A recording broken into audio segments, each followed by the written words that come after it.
Приветствую, друзья! Сегодня мы остановимся на еще одной очень интересной новинке от компании TFZ MyLove 4. Вместе с MyLove Edition 2021 эта модель предлагает нам довольно сочное, в меру детальное звучание с просто отличной проработкой всяких мелких нюансов. Динамик нам установили с самой последней ревизии аж на 11,4 мм, так что возможности у него будь здоров, но не будем забегать наперед. Собственно, поехали!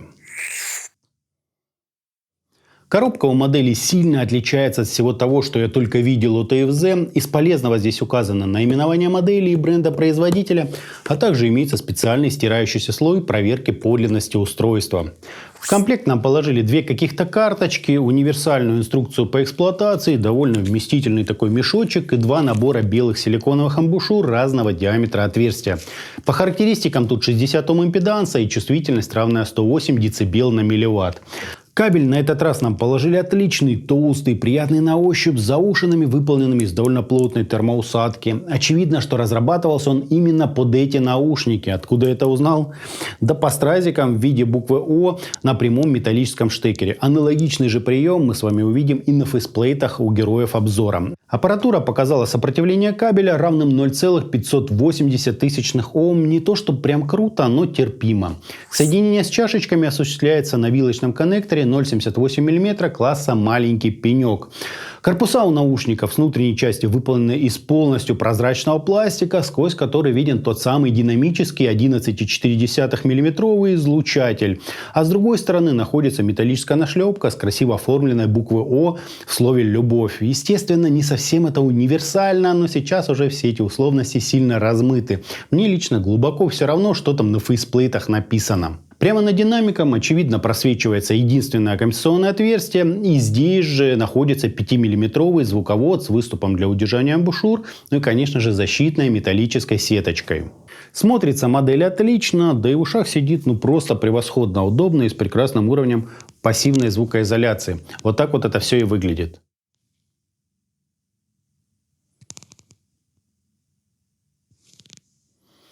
Импульс у наушников стандартный, искажения в пиках достигают 0,6%, да и расхождения между левым и правым каналом тут вполне приемлемые. Фаза логично следует за частотной характеристикой, а затухание на 30 и 60 дБ составляют где-то 70 и 100 миллисекунд. По АЧХ же мы имеем подъем низких частот на 5 дБ, чуть более выразительное выделение области разборчивости, компенсационную яму и подъем спектра от 8 до 12 кГц включительно. Но дабы вкусить всю прелесть высоких частот и дополнительно сделать акцент на детализации. Разница же между амбушюрами с узким и широким сердечником на графиках, как видим, практически отсутствует. В реальности же смена амбушюр привносит довольно серьезные изменения в звук. Так, насадки с узким сердечником чуть акцентируют нижнюю часть диапазона и сильно так приподнимают верха. Настолько, что в звучании начинает ощущаться некоторая даже такая яма. Да, и вот эти вот резкие звуки «с» то и дело начинают проклевываться на металле. Лично меня такое положение дел вообще не устраивает. После же установки амбушюр с широким сердечником звук мгновенно центрировался, без какого-либо намека подсветить низа и излишней вот этой яркости на верхах. Все четко и очень корректно.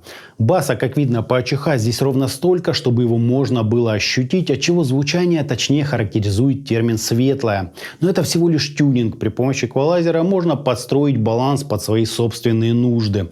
Сами низа здесь очень такие резвые, с прекрасным построением текстуры и скоростью атака затуханий. Средний бас, где находится то самое вот это вот гитарное мясо, чуть-чуть, но тоже приподнят, отчего тяжелые стили звучат хотя и капельку ярковато, но довольно насыщенно и ровно. Середина на общем фоне заметно так выделяется, выдвигая вперед вокал и поднимая уровень выразительности всех лидирующих тембров. Какой-то вот прям чрезмерной резкости, воздушности и неприятных отзвуков я здесь, друзья, не заметил, но самый верх нам заботливо так приподняли. Наверное, чтобы мы могли восхититься всякими отзвуками перкуссии, мягким звучанием тарелочек и отголосками струнных инструментов. Звучит все это действительно интересно, но лично мне немного здесь не хватало баса. Он прям еле-еле проклевывается на общем музыкальном фоне. В сравнении с TIN Hi-Fi последние намного резче, прозрачнее и нейтральнее по звучанию. TFZ MyLife 4 заметно жирнее, теплее и по аналоговому мягче. Мне в TFZ нравится довольно естественная такая масса, а в TIN Hi-Fi какая-то просто нереальная для динамики скорость отработки материала. MyLife 4 много эмоциональнее, приятнее на слух и естественнее в плане точности передачи текстур.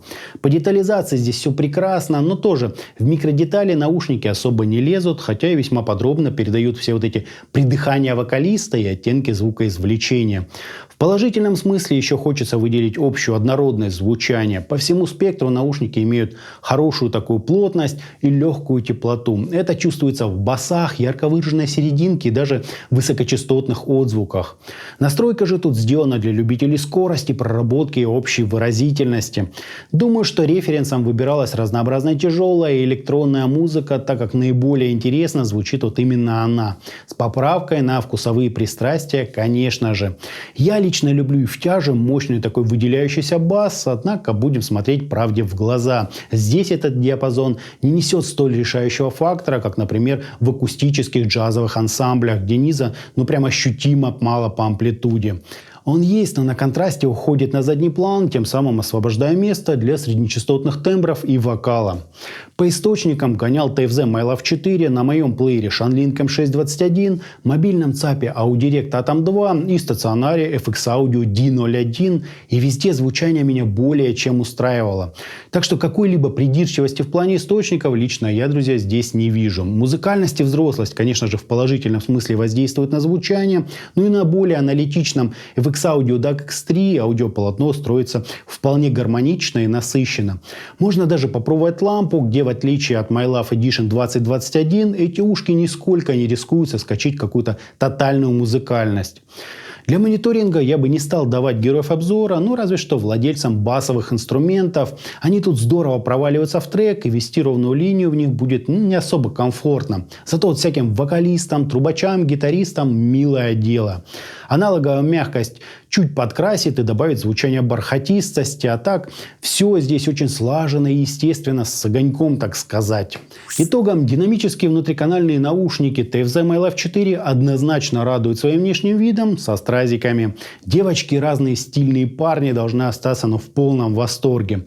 Кабель приятный, посадка хорошая, амбушюры мое почтение. По звучанию эту модель не стану советовать лишь любителям массивного такого хорошо оформленного по амплитуде баса и фанатам сухой нейтральности. А так сочный такой живой и очень выразительный звук с приятной слуху массой на всем частотном диапазоне и легкой аналоговой теплотой. Ценителям годной эмоциональной динамики обязательно рекомендую присмотреться. Вот такие вот они очень интересные TFZ MyLife 4. На этом у меня все. Всем добра, всем пока-пока. Подписывайтесь на канал и оставляйте свои комментарии под данным роликом.